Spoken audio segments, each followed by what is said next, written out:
Saúde com Alcione Marocolo. Oferecimento: Farmapele. Saúde, beleza e performance em um só lugar. Vem pra Farmapele.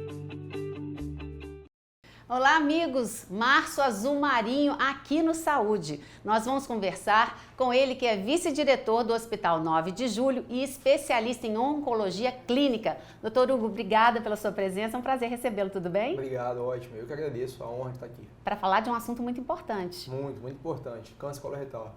Então, vamos começar mostrando os sintomas que devem chamar a atenção da nossa audiência. Certo. Coisa importante que a gente tem que estar atento é a alteração no formato das fezes. Então, as fezes eram mais grossas e agora são fezes mais achatadas. Ou tem presença de sangue nas fezes, seja dentro das fezes, ou seja ali no vaso, ao redor das fezes. Uma dor abdominal que não melhora nunca com analgésico. Uma obstrução intestinal. Então, você vai ao banheiro e você não consegue evacuar, não consegue soltar flatos, gases. Isso é importante a gente estar atento para poder saber se isso pode, de fato, ser uma alteração importante como câncer coloretal. Quem é o maior grupo de risco? E o intestino é um órgão muito importante, por isso nós queremos chamar a atenção da nossa audiência com a sua presença aqui. Ótimo. Bem, o grupo de risco é aquele grupo que a gente já sabe desde sempre. Então, álcool, obesidade, sedentarismo, uma vida desregrada, alimentos condimentos processados. Então, isso são fatores que influenciam e causam um maior risco em ter o câncer coloretal. Então não tem um grupo assim, as mulheres ou os homens, ele atinge ambos os sexos? Ele atinge ambos os sexos, mais os homens do que as mulheres, mas numa proporção muito pequena. Então, a cada 100 mil habitantes, a cada 100 pessoas, a conta fica mais fácil, a cada 100 pessoas, 21 homens e a cada 100 pessoas, 19 mulheres. Então, é um número ainda um pouco maior nos homens. Você, que é a nossa audiência, precisa ficar atento aos exames preventivos. Que exames detectam precocemente o câncer de colo retal? Isso é super importante, a gente falar, porque as pessoas, em geral, vão ao médico quando estão passando mal e tem algum problema. Os homens, então? Os homens, principalmente. Quando a coisa já está muito séria. Exatamente. O que a gente tem que ter atenção, o objetivo é prevenir as doenças. Então a gente só consegue prevenir as doenças fazendo os exames de rotina, de rastreio e check-ups. Para eu prevenir o câncer coloretal, o exame mais importante que eu tenho que fazer é a colonoscopia a partir de 50 anos, independente de fator de risco, de grupo familiar com a doença anterior, independente disso. Todo mundo, a partir de 50 anos, tendo ou não sintomas, tem que fazer a colonoscopia, que é um exame de rastreio. Ela que vai dizer se está tudo ok. Eu imagino que tem gente assistindo a nossa coluna agora, que às vezes tem um parente que já fez esse tipo de câncer, que a gente pode dizer câncer de intestino? Pode. São codinomes. Pode ser câncer de intestino, câncer coloretal, é a mesma coisa. Essa é uma preocupação? A família, a herança? É uma preocupação porque se eu for comparar um grupo de pessoas que não tem ninguém na família com câncer e aquele que tem, as pessoas que têm alguém na família, principalmente de primeira geração, que é pai, mãe, tem mais chance comparado àquela família que não tem ninguém com câncer. Mas isso não quer dizer que a pessoa que tem alguém na família com câncer também vai ter câncer. A gente tem dados que mostram que esse tipo de câncer ele tem uma incidência muito grande em todo mundo, mas também quanto mais precocemente ele é identificado, mais a chance de cura. Sim. O câncer coloretal, no Brasil, ele é o segundo mais comum, é o segundo mais incidente, tanto em homem quanto mulher. Então, o coloretal para homem só perde para próstata e para mulher só perde para mama. Muito bem. Muito incidente. Muito incidente. E o que a gente tem que fazer? Se eu consigo dar o diagnóstico precoce, a chance de cura é altíssima. Então, possivelmente, se eu consigo fazer o diagnóstico precoce, a colonoscopia, às vezes, dá o diagnóstico e a cirurgia trata o paciente de forma curativa. Ele não precisa de nenhum tratamento depois de cirurgia, porque a cirurgia já é curativa e acabou o problema. Muito bom. A sua área é oncologia. Como está o tratamento hoje? O tratamento do câncer, de uma forma geral, ele está mudando muito, independente do tipo de câncer que é. Por quê?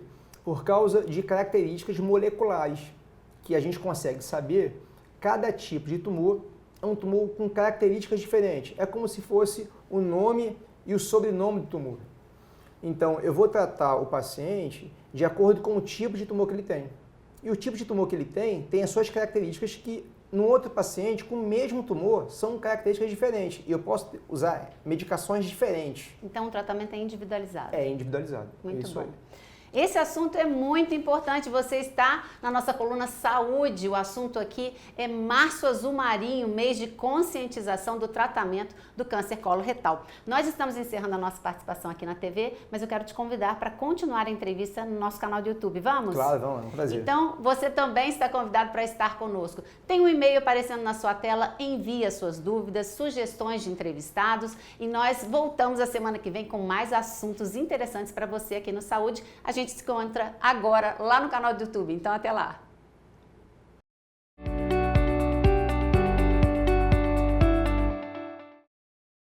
Olá, estamos agora no canal do YouTube e eu quero já te convidar para se inscrever no nosso canal e apertar o sininho para receber notificações da nossa coluna. Doutor Hugo, a oncologia tem desenvolvido, como você nos disse, a especificidade do tratamento. Hoje o paciente tem menos invasão, ele suporta mais o tratamento? Essa resposta é uma resposta complexa. Por que isso? Porque a invasão da doença se dá no momento de como ela está no diagnóstico. Da evolução dela. Da evolução do quadro clínico. E o suportar o tratamento, isso depende muito de outros fatores do próprio paciente. Então, quando que é feito o diagnóstico, quais são as outras doenças que ele tem associadas ao câncer, se ele leva uma vida sem depender de ninguém. Então, tudo isso são fatores que a gente leva em consideração para poder definir o tratamento do paciente. Não adianta eu fazer uma medicação que o paciente não suporte. Então, essa medicação, a gente entende, já que ele não suporta o remédio, o organismo não aguenta o remédio vai fazer mais mal do que bem para ele. Então, isso a gente tem que avaliar, isso a gente avalia cada consulta para cada paciente, saber se o que eu estou fazendo está tendo benefício ou não. Então, para isso, eu preciso saber como que é a doença. Como que ela está. Mapeamento, exatamente. Né? Como que ela está no corpo do paciente. Em quais locais? É em um único local ou em vários locais? Qual o tratamento que eu vou dar para ele? Então, qual a idade, as doenças. Então, assim, é um conjunto de fatores que a gente tem que levar em consideração para poder definir o tratamento dele. É quimioterapia? É imunoterapia? Cirurgia? O que é? É radioterapia? Então, a gente avalia tudo e define qual é o melhor tratamento para cada paciente. Você é vice-diretor de um hospital que é referência aqui em Juiz de Fora, que é o 9 de Julho, no tratamento de todo tipo de cânceres. Eu queria saber como está o panorama do câncer, o câncer coloretal em Juiz de Fora. O câncer coloretal, ele, infelizmente, está sendo diagnosticado cada vez mais precoce. Então, o que eu quero dizer com isso? Eu tenho pacientes com menos de 40 anos com câncer coloretal, o que a gente não conseguia ver normalmente há 30 anos atrás. Então o que está acontecendo? O que está acontecendo é que as pessoas estão se alimentando cada vez mais mal, continua sedentária, álcool, tabagismo. Cigarro. Então, assim, são vários fatores que ao longo da vida faz com que o paciente acabe tendo mais precocemente algumas doenças e o câncer é uma delas. A gente sabe que alguns estudos já foram publicados no final do ano passado em grandes revistas, como New England, 1/3 dos pacientes que têm câncer coloretal, a gente poderia prevenir. Prevenir como? Mudando os hábitos de vida. Mudando os fatores de risco que são modificáveis. Isso é muito sério, né? É 1/3 dos pacientes. Porque vai para a nossa responsabilidade pessoal. Exatamente. Cuidar, né, daquilo que é o maior patrimônio que a gente tem, que é a saúde. Exatamente. E qual o grande problema de tudo isso? Né? Quando o paciente está doente, ele acaba tendo que sair do trabalho, e aí a renda familiar diminui, todo o convívio dele, né? De todo mundo. De todos os lados. Ele passa a se sentir impotente porque está fazendo um tratamento, a família depende dele muitas vezes, e aí ele tem que se afastar do trabalho. Então, assim, não é só ele, que isso não reflete só o paciente, reflete todas as pessoas que estão em volta. Toda a vida, né? O ecossistema em volta dele. Completamente. Isso se você estiver olhando só para o paciente e a família. Fora se for olhar de uma forma ampla, né, ele vai parar de trabalhar e aí vai parar de custear outras coisas que podem depender dele. Então, assim, é uma cascata que isso pode ser uma bola de neve no final das contas. Muito bom.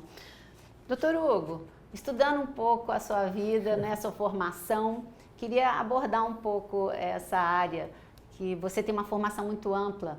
Queria que você contasse um pouco para a nossa audiência da sua formação, porque eu tenho certeza que eu tenho aqui na nossa audiência jovens que estão pensando na escolha profissional, eu tenho enfermeiros que vão se sentir motivados a avançar um pouco mais, se for o caso, porque você, antes de ser médico, foi enfermeiro, é isso? É isso, minha história é longa, né? Então ser médico sempre foi um sonho para mim.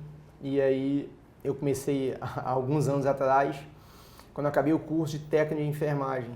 E aí eu gostei muito e eu sempre quis ser médico, só tem que eu fui pedir um emprego no hospital onde eu fiz o curso, onde eu fiz um estágio do técnico de enfermagem. A enfermeira falou: Hugo, eu tenho a vaga de maqueiro, se você quiser. E eu estava precisando trabalhar, eu não tinha como me sustentar e aceitei a vaga. E aí não tinha muito perfil, porque eu tenho um porte físico menor, era uma maternidade e tinha que ficar levando gestante para lá e para cá, então eu tinha muita dificuldade com isso. Após isso, voltei para o cursinho e fiz o pré-vestibular de novo e passei para a enfermagem. E um dos meus sonhos era estudar no FRJ e aí passei para lá, me formei lá no FRJ, mas como enfermeiro.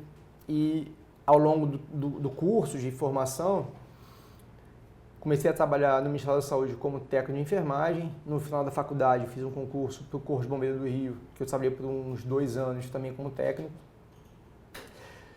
Após acabar toda a graduação de enfermagem, eu fui trabalhar na plataforma de petróleo em São Paulo, mas tinha alguma coisa que não estava ainda preenchida no meu coração, que era ser médico. E aí, depois de 2 anos como enfermeiro, eu fiz uma prova pela medicina, acabei passando, talvez uns dias mais importantes. Uma trajetória muito rica. Sorte dos pacientes que puderem ser cuidados pelo Dr. Hugo. Obrigado, é um prazer. E uma escolha mais profunda ainda, a oncologia. Por quê? A oncologia, ela se deu ao longo da trajetória. Durante a residência, eu fiz residência num hospital lá no Rio que tinha muitos pacientes com câncer. E é um paciente um tanto quanto diferente dos demais, pelo cuidado que tem que ter, pela complexidade em relação a ele ter um câncer, ele tem outras doenças associadas, tem uma família muito preocupada com tudo isso. Então, talvez toda essa minha formação em cuidar do paciente, eu tenha tido mais facilidade em atender esse perfil de paciente e me fez fazer oncologia. E ao longo da minha trajetória na oncologia, hoje eu tenho certeza que eu fiz a escolha certa. Eu estou feliz com a profissão. Uma alegria ter você conosco, Obrigado. Conhecer um pouco mais da sua trajetória, agradecer a sua mobilização para estar aqui contribuindo com a nossa audiência, para falar de prevenção, para que as pessoas possam entender mais como funciona seu próprio corpo e tomarem posse dessa responsabilidade tão importante que é o autocuidado. Nós falamos aqui do que não deve ser feito, né, de você cuidar da sua saúde, conhecer o seu corpo para então ser o maior defensor né, desse patrimônio tão lindo que é a vida que a gente tem. Quer fazer alguma colocação para a gente encerrar? Bem, eu acho que a grande mensagem que eu queria deixar para todo mundo que está ouvindo a gente num programa tão importante como esse, que é falar sobre saúde, e é importante falar sobre prevenção. Então, não deixe as coisas passarem, avalie o seu corpo, escute ele, veja que ele está dando sinais e que você tem que reconhecer esses sinais para investigar, fazer os check-ups anual. Ao longo do ano tem os meses de combate a determinado tipo de câncer. Então, não é só o Novembro Azul, não é só o Outubro Rosa. Todos os meses tem uma mensagem subliminar, que é você ir ao médico. E aí sim, para cada tipo de paciente, a gente vai fazer uma investigação, seja ele qual for. Então não é só em novembro, em outubro que você tem que pesquisar problemas da próstata ou da mama. É o ano inteiro. É verdade. Acho que essa é a mensagem. Fica atento a isso. Muito bem. Esse é o Saúde, o seu espaço de cuidado e prevenção. A gente vai se encontrar aqui na semana que vem. Convide os amigos, leve esse programa para outras pessoas, porque ele pode salvar vidas. É um prazer ter você como nossa audiência. A gente se encontra semana que vem. Muito obrigada. Obrigado. Saúde com Alcione Marocolo. Oferecimento: Farmapele, saúde, beleza e performance em um só lugar. Vem pra Farmapele.